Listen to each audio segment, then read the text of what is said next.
O'zbekiston milliy terma jamoasi bugundan Atlanta United jamoasiga qarashli mashg'ulot bazasida Jahon chempionati uchrashuvlariga tayyorgarlik olib boradi. Terma jamoamiz ishtirokida bugun ommaviy axborot vositalari vakillari va muxlislar uchun ochiq mashg'ulot tashkil etadi. Unda ishqibozlar terma jamoamiz futbolchilari bilan birgalikda suratga tushish, ulardan dastxat olish va ochiq mashg'ulotni kuzatish imkoniyatiga ega bo'ladilar.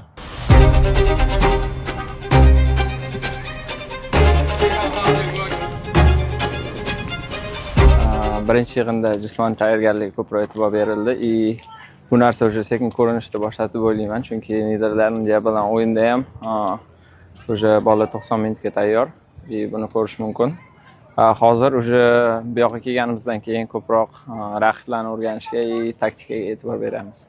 No, it's an honor to be coached by him. Of course, he's a big player.